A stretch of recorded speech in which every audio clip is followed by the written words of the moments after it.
Oke, jadi di video kali ini gue mau bahas tentang perjalanan timnas Indonesia dari mulai playoff kualifikasi sampai babak 16 besar Piala Asia 2023. Seperti yang kita semua udah tahu, eh, timnas baru aja mengakhiri kiprah di Piala Asia 2023 ini dengan kekalahan 4-0 dari Australia, dan itu jujur skor yang ya secara permainan sebenarnya kita nggak layak kalah dengan skor 4-0 karena permainan kita bagus kok. Walaupun kalah 4-0 tapi kita mainnya keren, bagus.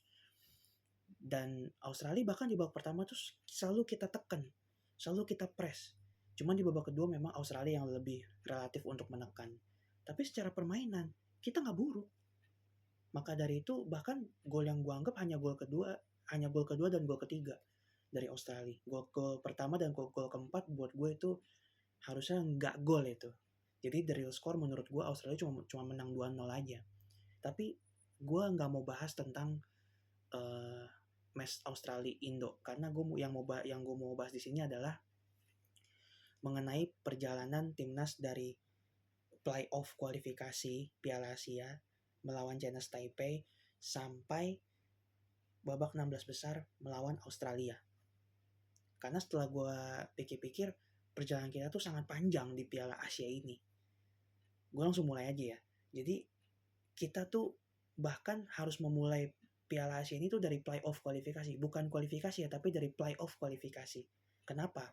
Karena di ini mengingat rentetan hasil buruk kita di kualifikasi Piala Dunia Qatar 2022. Sehingga nilai koefisien kita sangat rendah. Jadinya bahkan kita harus memulai dari playoff kualifikasi. Yang levelnya masih di bawah kualifikasi. Melawan Chinese Taipei 2 leg. Gue inget banget. Dan kita udah pasti memenangkan match itu ya. Alhasil kita lolos ke kualifikasi Piala Asia. Gue inget banget kaptennya waktu itu kalau nggak salah masih Evan Dimas ya. Kita tergabung di grup A bersama Jordan, Nepal, dan juga Kuwait yang berlaku sebagai tuan rumah di grup A ini. Di match pertama kita berhasil ngalahin Kuwait dengan skor 2-1 dan yang itu mengejutkan sebagian besar orang. Termasuk gue juga sih. Yang lewat gol penaltinya dari Mark Locke gue masih ingat banget. Dan di match kedua kita kalah lawan Jordan kalau nggak salah 1-0 ya. Yang juga baru aja ngalahin Irak tadi. Tadi gue sebelum bikin video ini gue sempet nonton Irak lawan Jordan dan itu seru banget. Jordan comeback yang tadinya ketinggalan 2-1 jadi 2-3. Dan gue seneng karena gue masih kesel sama Irak gara-gara gol keduanya dia itu yang offset itu. Dan akhirnya kita di match terakhir melawan Nepal kita bantai Nepal 7-0. Itu pun gue nggak kaget karena memang secara kualitas kita di atas Nepal. Dan akhirnya kita lolos sebagai runner up grup A. Sebenarnya kita lolos sebagai runner up terbaik lah. Karena setelah gue lihat ulang di live score di kualifikasi Piala Asia itu diambil dari 6 tim di 6 runner up itu diambil 5 tim terbaik dan kita menempati peringkat kedua. Kalau nggak salah di bawah Suria apa siapa gitu. Pokoknya dari 5 tim terbaik kita peringkat 2 aja. Yang itu berarti membawa kita lolos ke Piala Asia 2023 yang seharusnya diselenggarakan di China, tapi China mengundurkan diri sehingga diundur oleh AFC ke 2024 awal tahun ini.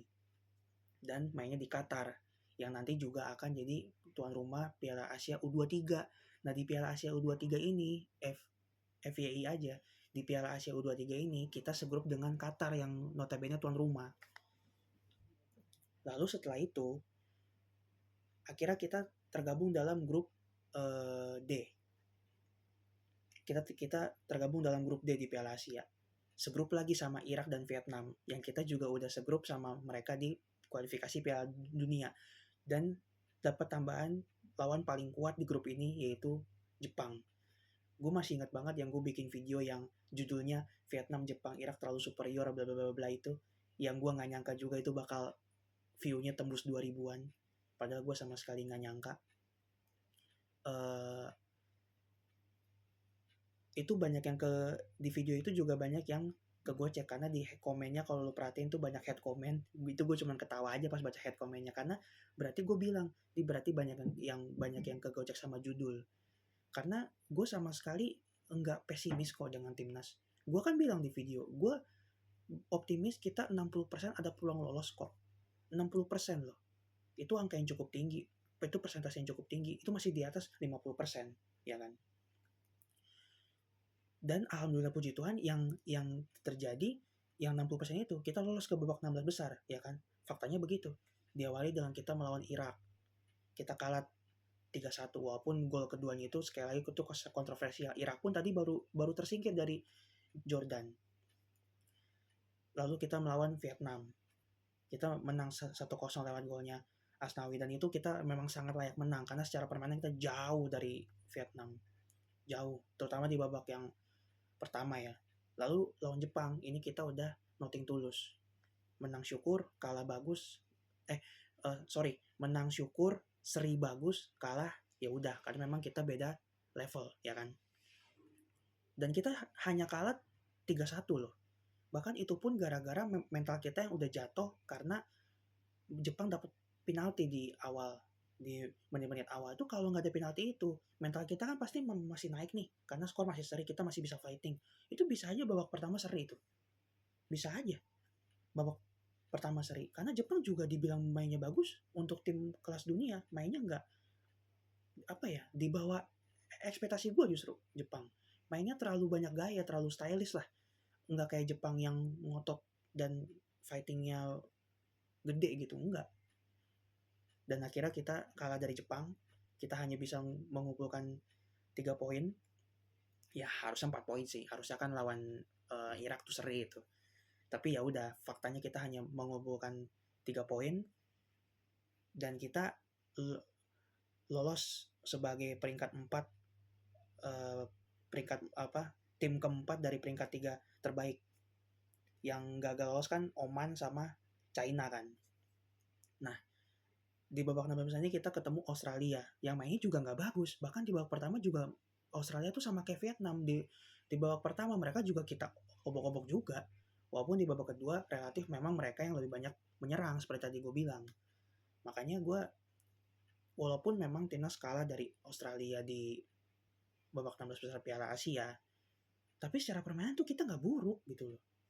Yang kita kalah dari Australia tahu nggak apa? Mental dan juga pengalaman itu yang bikin kita kalah. Tapi sisanya secara permainan kita nggak kalah kok. Secara permainan tuh gue berani bilang kita menang dari Australia. Gue sampai bilang gini, kalau Australia mainnya kayak gini pas lawan entah itu Korea Selatan atau Arab Saudi, Australia fix dibantai. Kalau mainnya seperti ini gitu loh. Karena mereka main nggak bagus. Nah, tapi apapun itu gue sangat senang, gue bersyukur kita bisa lolos ke 16 besar. Ini kan sudah mencapai target.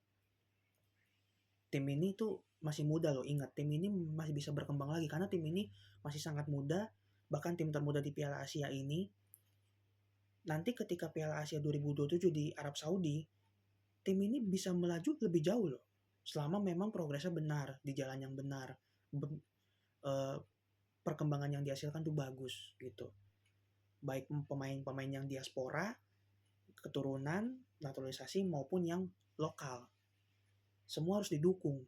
Jangan karena lu dukung pemain lokal, lu menyepelekan pemain diaspora. Begitu pula sebaliknya, jangan.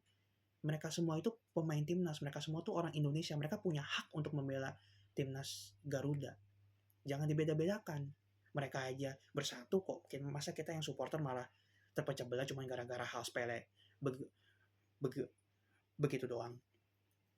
Nah, maka dari itu gue juga Pak Erick Thohir, kalau seandainya Bapak nonton video saya ini, walaupun tuh hampir nggak mungkin sih, cuman kalau seandainya umpama andai kata Bapak nonton, saya mohon dengan sangat Pak, tolong Pak perpanjang kontraknya STY Pak, karena kami sangat ingin kontrak STY itu diperpanjang.